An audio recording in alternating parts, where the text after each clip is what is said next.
Hey. Welcome to another episode of This Shit's Hard podcast.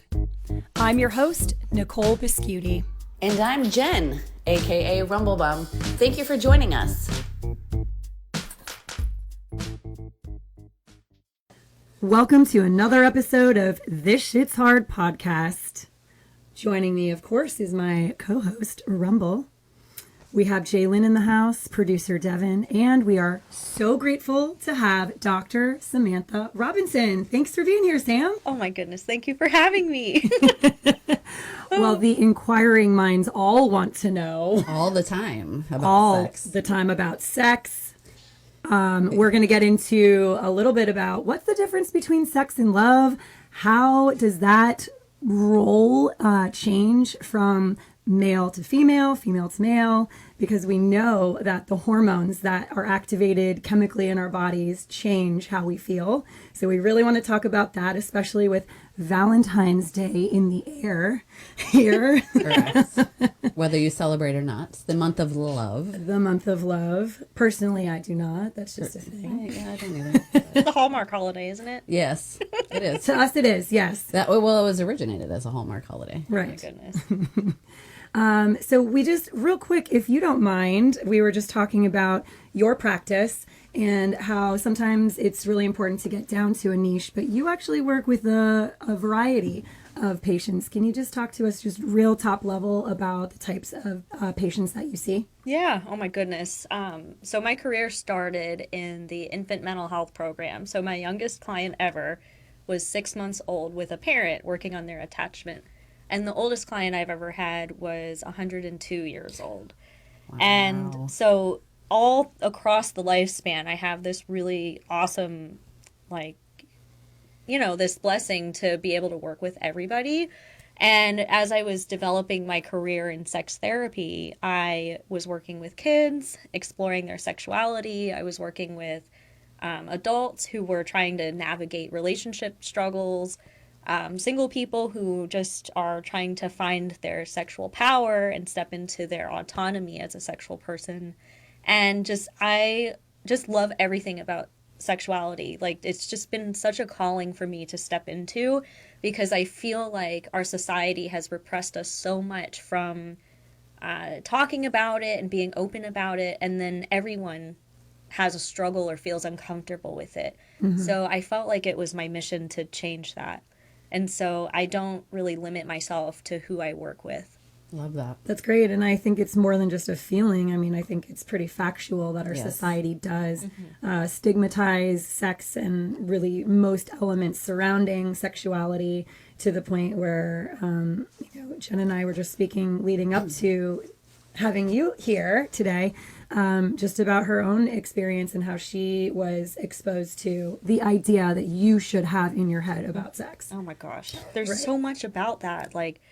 I didn't learn about sex until I went to college, and the professor that I had in my psychology class snuck human sexuality into the curriculum because she had her doctorate and did a whole research study on sex.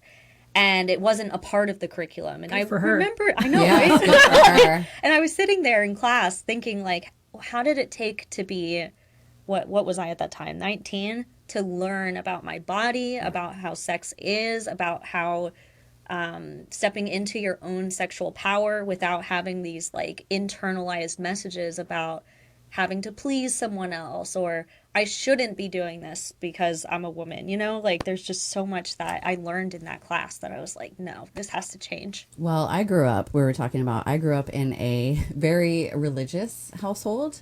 Purity rings. Oh, God. Yeah.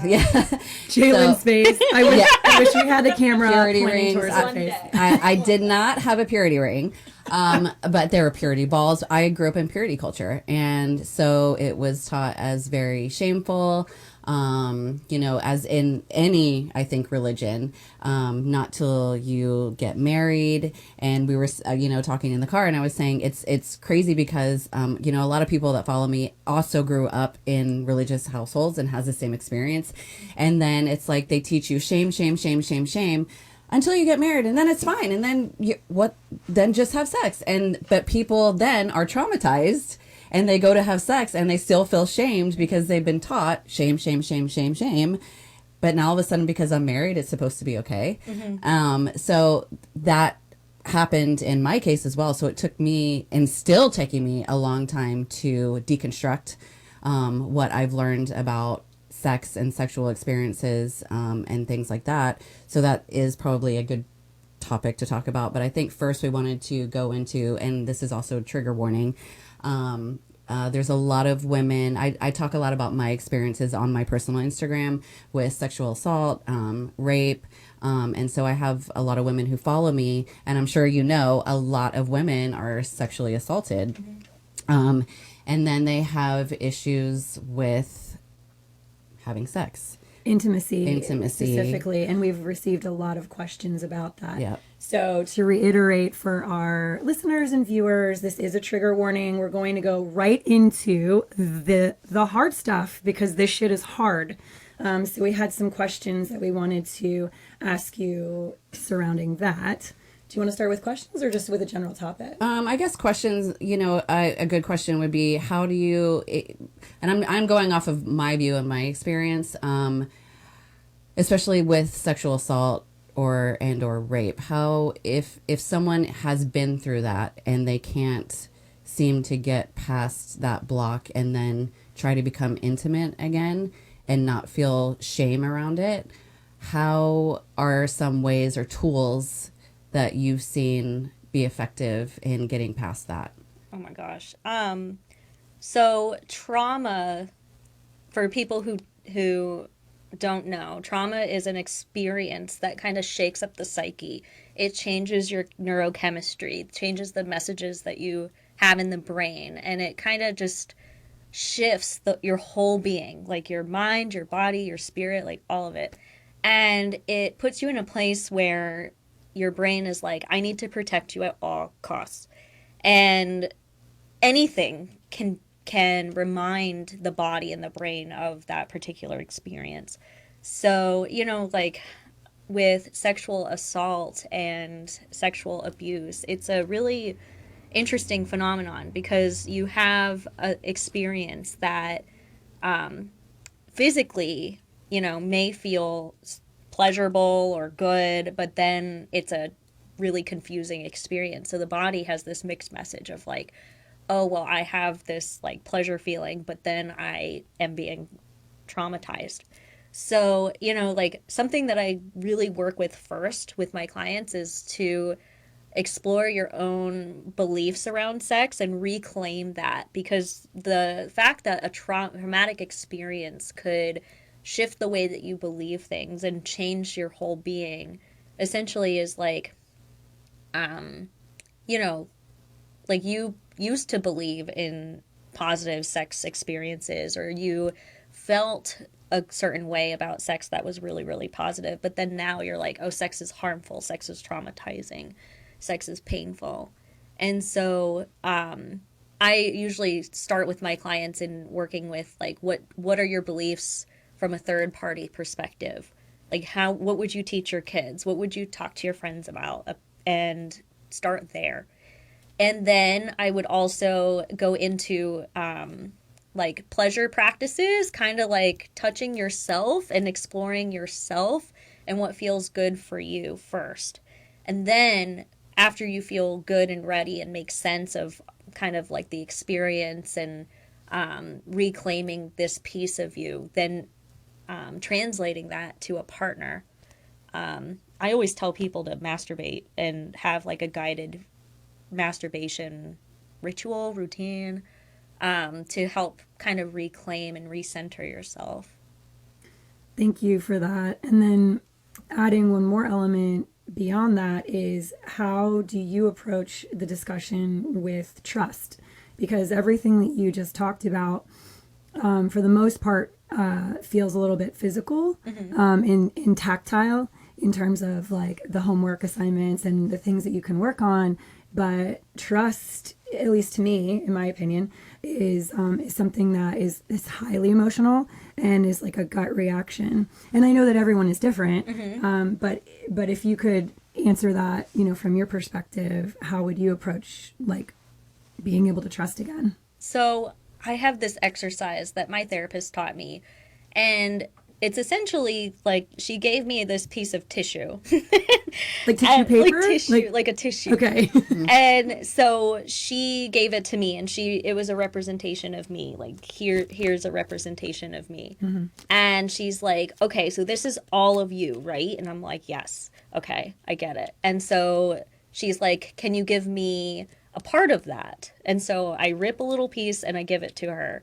And then she's like, observe what I do with this tissue. Okay. And then I was like, okay. And so she's like petting the tissue paper and like giving it kisses and hugs. And so like my observation started to build the trust in how she could take care of that part of me. Mm. And then I was like, oh, okay. So then she's like, can you give me a little bit more of this tissue paper? And I'm like, I don't know. I don't know if I could trust you. And she's like, but you just observed that I can nurture this part of you. And I was like, okay. So then like I just ripped off a little bit more of this tissue paper and gave it to her. And she still continued to nurture that tissue paper. Like she gave it hugs. She put it towards her third eye and like said a little mantra. And she like gave it hugs and kisses. And I was like, okay. So it's really about observation of how someone takes care of certain parts of you. Mm-hmm. And then towards the end of the exercise, she's like, okay, give me all of you. And I said, okay, because I'm a people pleaser. And I like, welcome to the party. Yes. So because I trusted her taking care of those little pieces, I was like, okay, here you go. Right.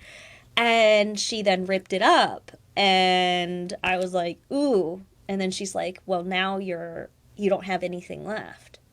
And so the lesson of that is you have to give little bits at a time and then keep a little bit for yourself.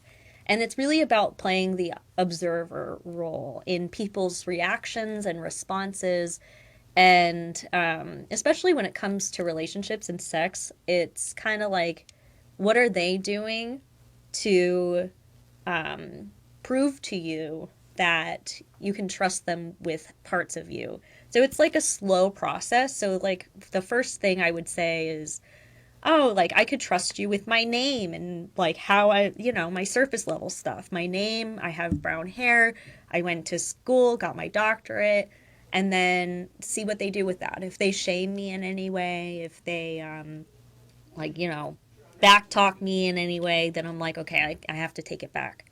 But then, like, if they're validating and, like, positive about these things that I share, then I can do a little bit more and a little bit more. Because when someone has an experience with sexual assault, that trust piece is really big, right? But there's also this piece of, like, hyper awareness where people are just, like, always looking out for danger. So it's really being mindful and present with the observations that you see in a person, if we're talking about partnered sexual relationships. And,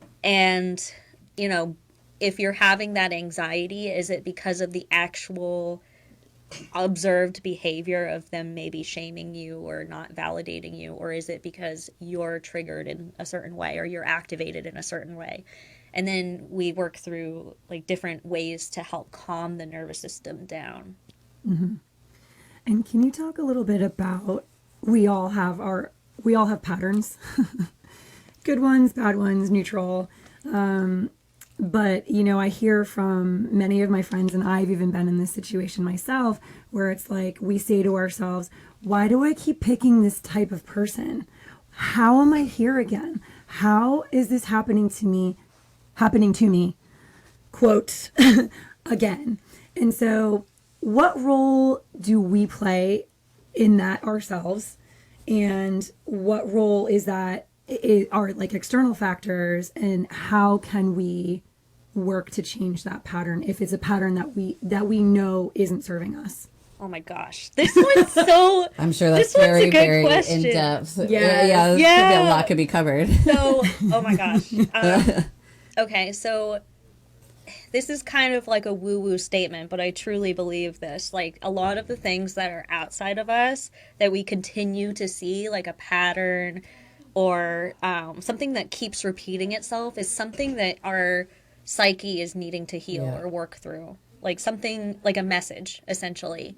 And so a lot of times, like a lot of times we seek the same patterns that we grew up in, or we seek the same patterns that we see, like our parents' relationship, or okay, so talking about someone's like patterns of like finding relationships that are maybe not serving them and continuously seeking that out, we do play a role in that. Like everyone plays a role in that. The people outside of us and then us. So a lot of times when something continues to show up, or it's the same thing over and over again, it's kind of a message, at least to me, that I need to work on something. And something in my unconscious or in my psyche needs healing. And something that I'm not fully addressing. So taking like that reflective stance is really, really powerful, because like oftentimes blaming it on the people that are outside of us is much easier, right? Like, oh my gosh, it's like I'd rather point my fingers at that person and be like, it's your fault. And then you have can you believe this is happening again? Mm-hmm. Actually, I can. Yeah. But I feel like you should be able to see. I should be able to see. Eventually, if you're picking the same kind of person, that it is a pattern, but I think you have to really stop and reflect and be like, okay, this is an actual pattern that I am choosing. And like, I've been listening to a lot of podcasts on this, actually, like attachment styles and stuff, and that it's something inside of us that needs to be healed. Right. And then also like this reflective piece is so difficult because we're often not taught how to go inward and think about our part in things, like our taking extreme ownership or like radical responsibility or whatever that term is now. I've heard it a million different times. Jocko Willink says extreme ownership, and then other people say radical responsibility, and other people say self-leadership and all this stuff. But that part's true in that if you, and not with judgment or shame, because it's really not anyone's fault, like it's not your fault that this pattern continues at a level. It's because your brain loves normalcy and loves pattern and loves predictability. And if this is like this bad pattern or negative pattern is normalcy, then of course. So I like to say, of course this is going on because your brain is trying to keep you safe and comfortable. So how do you break that pattern or break the cycle? So the first thing is to be mindful of what's happening, like the cycle. And just witnessing, maybe taking a step back from the actual cycle, because when you're in the cycle, it's really, really hard to see what's going on, especially if you're talking about like a domestic violence cycle or a abusive relationship cycle or being in a narcissistic relationship cycle, like it's really, really hard. So if you have the opportunity to take a step back and look at the facts, like the actual facts of what's happening, writing down the behaviors that you see or thinking about it in your mind, and then asking yourself, okay, well, where am I in this cycle? And if you find yourself feeling like anxious or trying to people please, I'm a people pleaser. I use a lot of that. Or things like that, and you're sacrificing yourself, like at least your well-being, your physical well-being or your emotional well-being. If you're sacrificing any of that, then it's not necessarily a pattern that is healthy. And so then, going to therapy is really great and helpful for that therapist to kind of work with you on some of the like digging of the unconscious. But if you don't have those resources, you can totally do some of this yourself. So taking that first step of witnessing what's actually happening, the facts, right? Without judgment. And I know it's really hard. Like when I say without judgment, everyone's heard this term, and it's like, oh my God, but how, It's really just releasing like the shoulds, and like not even having that in your vocabulary when you're looking at this pattern, right? Like just, oh, well, you're sitting over there. You're wearing a beige jacket. You have black pants. Like literally like the facts. Right. And then you can ask yourself, well, what part do I play in this situation if we're talking about relationships? And then what is like asking yourself about in what areas do I sacrifice myself and my well-being? A lot of times it's really obvious, like physical well-being is being sacrificed, but most of the time it's really, really subtle. With like sacrificing your time or sacrificing your emotions, or like having to play down like or minimize your experience because the other person's kind of like, well, you're wrong or you're crazy, or something Right. like that. There's like many different ways, but I'm trying to talk general here. And it's also dependent on the situation. But then after that, you can start to do some of that. Like, I love journaling, but not a lot of people like journaling. I But love journaling. or voice recording about how you feel, like how is this really feeling for you? And, you have to give yourself space to be ready to take action. And, like you don't have to act right away. Like when you're reflecting on some of this stuff, like that's because your body is being activated and your nervous system is freaking the fuck out with like all of this stuff that you're thinking about. And while you're doing all of this, like making sure that you calm your nervous system down. And what I mean by that is our nervous system has two sides to it. The side that activates itself when like a lion's in the room and we're going to fight, flight, or freeze. And maybe we'll pet the lion and fawn, but and that's real danger. And then there's the other side where it kind of relaxes us and puts us to sleep. So we have to try to we can turn the side that's on off. Right. With breathing techniques, or, there's, meditation, yoga, body-based strategies. And then you can also think yourself through it and calm your body down. So it's really understanding what works best for you and as far as coping skills and things to do to calm your nervous system down goes. Right. Do you find that once people have decided to start the healing process and break old patterns, is there any relevance to it gets worse before it gets better? Oh, absolutely. Okay. It's because I think personally, it's because your unconscious is flooding out. Like you're finally being aware of all of the things. And it's scary as fuck, like Right. to go through any healing journey, especially sexual healing journeys, because it's such a vulnerable side of our humanity.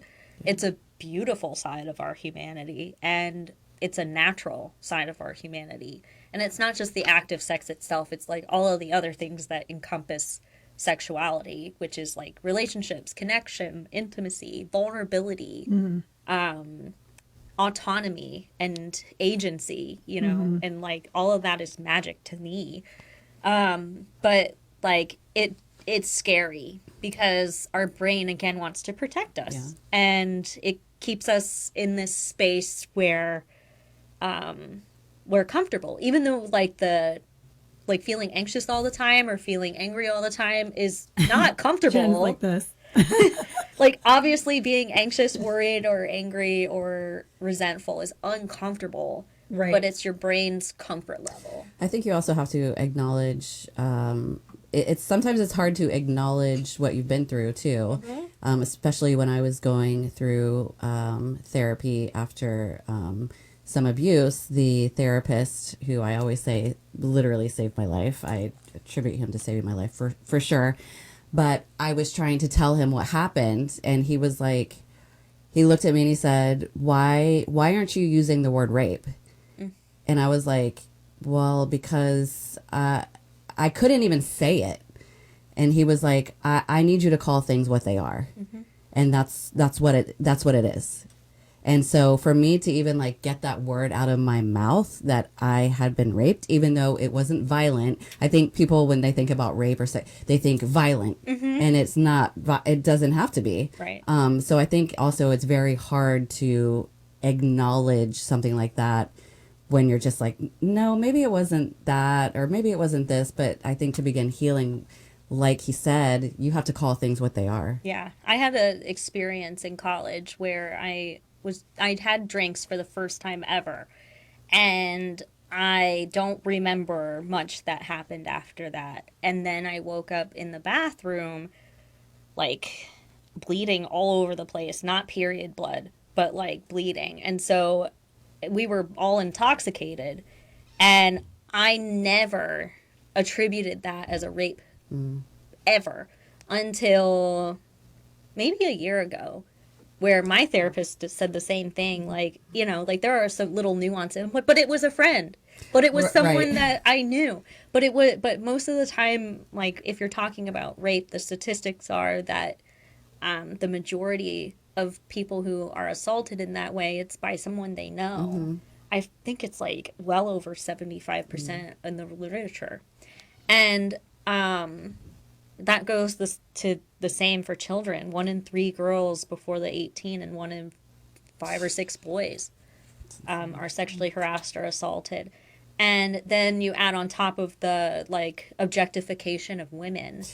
We were just talking about Whole that other issue. It's like somehow our fault that we are beautiful and curvy and nice to look at and soft and feminine, and somehow we brought all of the negative things that happened to us upon ourselves. I think that part of that story was the fact that men, like if we're talking about men and women, right? Men had power and men had status back in the day. And it took women a long time to fight through that. Like, you know, it was in the 70s that women could have a credit card without a cosigner for a man. My business coach taught me about that. Or like, you know, it's women in careers. It's not that long ago. No, not at all. It was not that long ago. My business coach taught me that, and I was like, oh my goodness, like women's culture and like fighting for women's rights, right? Like having like, it's this like same thing as discrimination essentially. And then for women to step into their sexual power and to feel like, you know, empowered or sexy or courageous. And then all of a sudden, like this scenario in which a man is objectifying a woman on the street or catcalling or grabbing her butt at work, I don't know. It just like tears it down again and again and again. Yeah. And it's definitely, you know, like the world has gotten way more open to talking about sex and women's pleasure and queer affirming care and kink friendly. I see a lot of resources now, but we have a long way to go to work into this, because there's also the stereotypes, right? Like, sure. And the religious stories that people have learned. Like, there's just so many layers to all of it. And that's still very prevalent because my parents are still very much in the church and have their own thoughts and ideas still that I know they're probably not going to change at this point, but I try. Her mom is kind of upset just about the name of our podcast. Yeah. Oh, no. That's how religious they are. Yes. You know, something that I've witnessed in my life and like my client's life is if you start your journey and you don't give a fuck about what anyone else thinks, and you're gonna do the things, and you're gonna heal, and you're gonna change the way that you stand in your power, there's 2 things that your family or anybody in your life can do: leave and leave you alone, or shift. And they feel that energy, and it does take time. Sure. But you know, in my situation, becoming a sex therapist was something that my mom didn't actually like really enjoy very much, but she then saw my passion to talk about all the things. and to work with penis problems and vulva problems and relationship problems and, Right. you know, like helping We love people. that. Yeah, I do love that. And now she's like really, really proud of That's awesome. of what I'm What you're doing. doing. I guess would be a good time to pivot into sex and love. Yes, sex and love, because the two are used kind of interchangeably when we understand that they're not. So could you talk to us about the main differences, but also what happens chemically in the brain with those two things? Oh yeah. So sex. Especially with, Yeah, no. hookup culture and like, Oh yeah. yeah, hookup culture is huge. And like, I'm sorry, no matter what anybody says, like clearly women are emotional. Mm-hmm. And, Right. you know, oh, I can just hook up with this person and have no effect on me. Can you can also Oh expand yeah. on that. So to piggyback off of hookup culture, my personal belief is that you can have sex and still be connected casually. You can still own your emotions. You can still feel the feelings of connection, love, intimacy with a person that you don't have a label with. You can. Mm-hmm. But our society says that we can't. And so people are pushing it down and acting as if they don't care. Like I watched this documentary the other night. I forget what it was called. It's on Netflix. It's something about sexual liberation. And they were in Panama City partying, like all these college people. And they were all just saying like, oh, like sexual liberation is having as much sex as I can, or stepping into my power. But like to me, stepping into your sexual power and liberation is owning everything that comes with it. Feeling the feelings, being present with it, communicating how you feel with your partner or partners, and like being fully present and connected. Because healthy sex is connected, regardless if it's a casual relationship or a one-night stand. You're connecting with yourself and you're connecting with the other people or partner that you have. You know, some people have group sex. That's why I say that. And disconnecting sex is not being connected with yourself or the other person. So like maybe just doing it to escape, or maybe like, you know, just to get off, or pushing it out, or things like that. So as far as like the chemical happenings in the brain, when most of the chemical happenings occur at orgasm. So as you're having sex, there's a lot of adrenaline and serotonin, which is the happy hormone, and dopamine, which is the I want more hormone, comes out. But then when you have an orgasm, there's a release of oxytocin, which is the love hormone. That's how I kind of describe them all. And for chemically, for females who have the female brain, there's more release of oxytocin than men, but there is still a release of oxytocin. And there's this theory also that women are more holistic. What I mean is that everything kind of comes at them at once, and men are more likely to put things in boxes. They're not sure about like the chemical makeup of that, but that's kind of like, you know, the theory. That makes sense. Yeah. So, you know, like men thinking about one thing at a time and being one thing at a time. And then we're all kind of like flooded. I identify as a woman, so I'm all flooded with like everything. Well, that tracks Yes. what you're saying. Yeah, Yes. Yeah. So, of course there's going to be feelings there. And so love to me is a complicated emotion, and it's also an action and a choice. So if you love someone and you're in a relationship with someone, it's an active choice to maintain. But I think you can love literally anybody. Like, it's just different levels, right? Like, I love my best friends so damn much. Like, I just want to squeeze them all the time, right? And I love my family at a different level. And I love my partner so much. And I love my colleagues.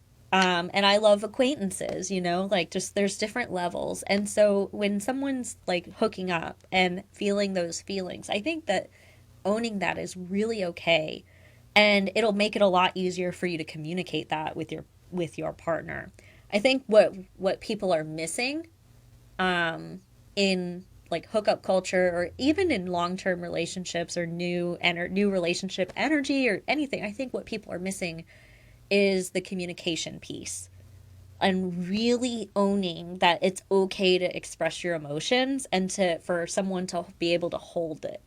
And we weren't taught that growing up. And so now, like, there's movement in communicating and learning how to hold space and all of that stuff, which is great. And I'm really excited for what the future is to come, because then all of us are going to be more like able and available to talk more about things and hold space for it. And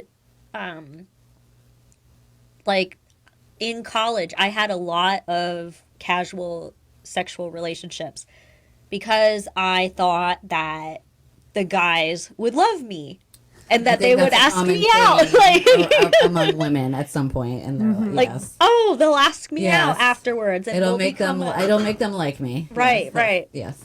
And that wasn't true. Yeah. I mean, like, I liked them at a certain level and they liked me at a certain level, but like the expectation of them to like actually love me didn't actually happen. But I, like, for hindsight, knowing what I know, like, to be able to communicate that and say, like, I really like you, but we don't have to do anything about it, you know, is something that could be really good for people moving forward. I like that. I also like the idea of being confident enough to say, well, I felt one way about you. That was then, but this is now. And I think that people are afraid because they don't want their idea of whatever that connection is to change. Or rejection. Or to end. Oh, the rejection. Rejection. There's a Huge. lot of, like, difficulty with rejection or dismissal because we make it mean something about us all the time. Right. Take everything's Everything's so about personally. us. Right. Yeah. And, Right. you know, like, it just is. Like, it's not about, like, for a connection, like, let's say we're losing connection. It's not about me. It's not about you. It's just about the connection. And, like, just this middle piece that we can't see, right? And if we, like, stop making it mean something about our identity and teach people how to not make any of that mean anything about who you are as a person, I think we could go, like, to different places with our conversations and how we, like, you know, navigate relationships. And, you know, it's really never it might, like, there might be a role, but it's not like who I am as a person. And there's a huge difference, and that's what I teach a lot of my clients, and I'm still working on myself. It's never about me and who I am as a person. It might be me and my behavior, or it might be me and my actions, but it's not like me at my core. There was a question I was thinking about. I just forgot about it. That you just made me, in my brain goes so many different places. Just all the ways that I've changed over the years and all of that. I was actually just thinking about a dating episode that we recorded with a friend of ours, Carla. And she shared some of her, like, dating stories, and it's very entertaining, from situationships to open relationships, and, you know, the core component that really, when it all was said and done, it came down to communication. And so I guess from that perspective, if you could give someone who is interested in a connection, whether that's love or otherwise, what do you think is the most important thing to enter into any kind of, like, connection with? So I think owning how you feel and saying it out loud, either start practicing it with yourself in the mirror to then translate it to talking to your partner, and letting go of the outcome, because it'll be this or something better. To me, that's kind of like, well, let's say I am going up to, like, so actually I had this situation happen with my current partner, Jay, who I've been with for 5 years. And at work, we met at work, and I wanted to be his friend, and I just wanted that connection with him because he moved from Kansas City, and I was like, ooh, like, let's be friends. And then I felt this connection come through. Like, I felt this deeper, like, draw to him. And it was unexpected completely. But I followed that. And the first thing I said to him when we went on our first date was, like, I feel really safe with you. And, you know, like, just to say that was really vulnerable. Mm-hmm. And especially on a first date. Yeah, right. Yeah. And I just leaned in, you know, and then I didn't anticipate, you know, I let go of the outcome at that time. Like, I kind of like was like, well, if I'm feeling something, I'm going to say it. And then if something happens with it, that's going to be amazing.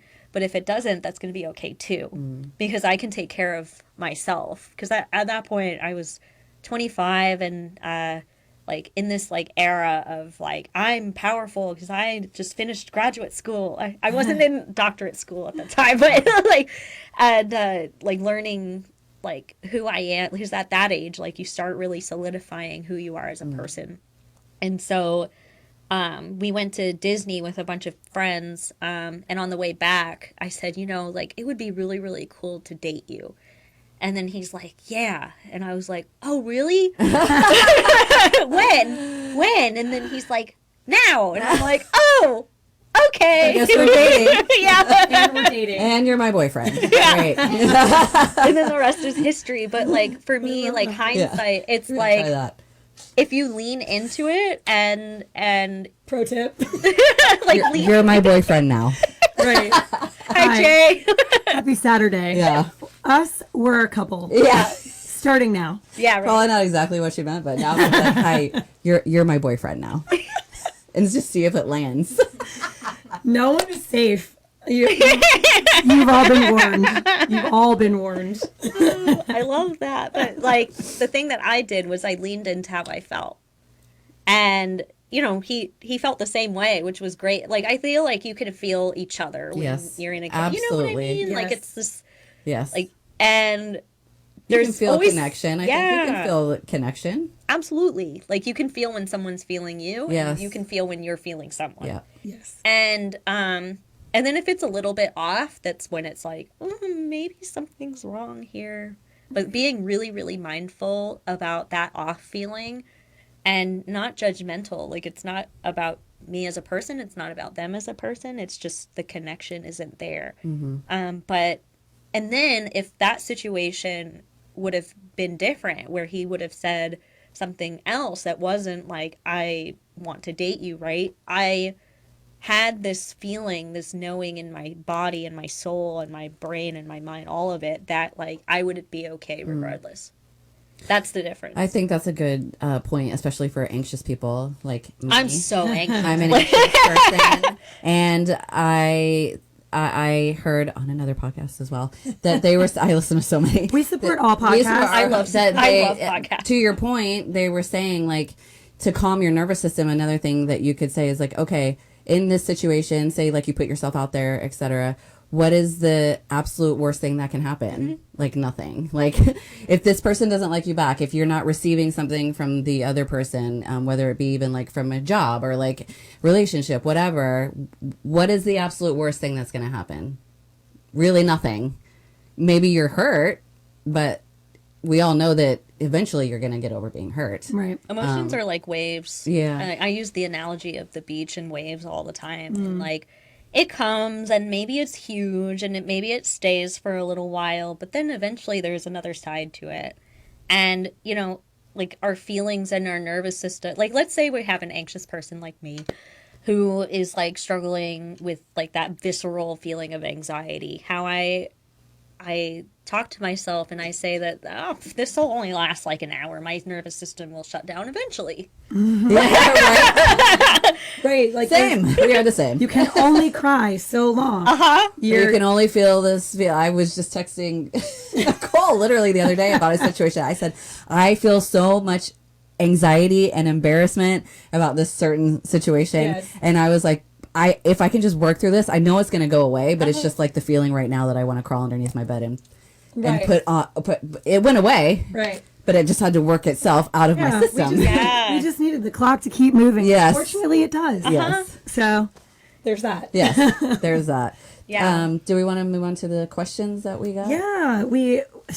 First, let us just say we're going to need to have you back. Yes, we're going to have to have you back.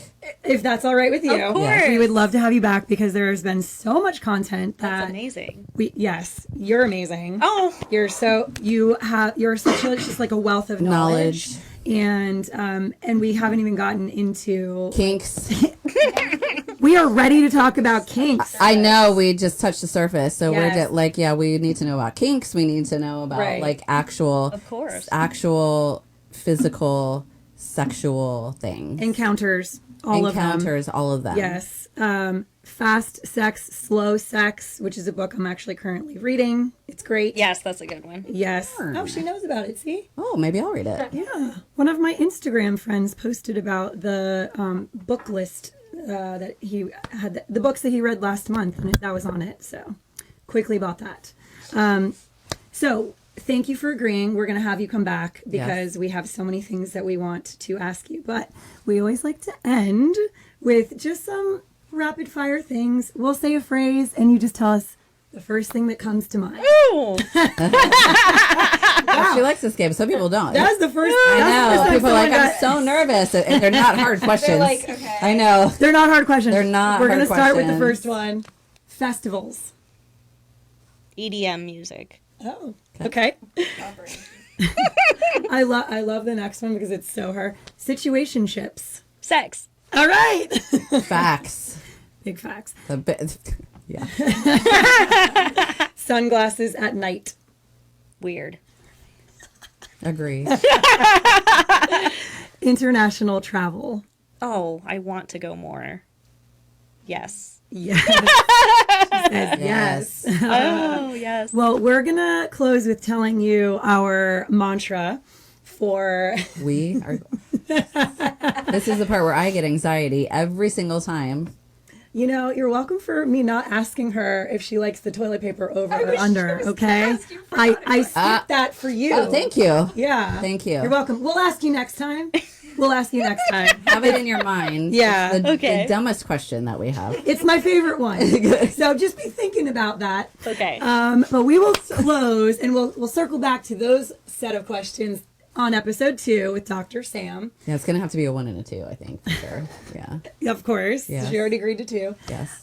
We will close it out with the mantra that we believe in, that Rumble never remembers, but she does live it. So I do live it. chime in when you remember. We are closing with... That'll be the end. We are happy. We are healthy. We are wealthy. We are smoke shows. I love that. She remembered. I remember we are smoke shows. I just can't remember the other order, and then when I'm put on the spot, I get anxiety. Oh, I love Then I'm that. going to say it incorrectly. I love that. Thank you. It's coming out on a shirt very soon. Actually, by the time you come back for episode 2, we'll It probably should have actually that. just be on a sign and on Devin's desk, so I can just cheat and look over there. Happy, healthy, wealthy smoke shows. Yes. Wow. Look at you. Okay, she got it. Oh, thank yeah. you. She did it. And with that, thank you for being here, Thank Dr. you. Sam. We will talk to you soon. Next time. Yes. Kinks and all. Kinks and all, over and out.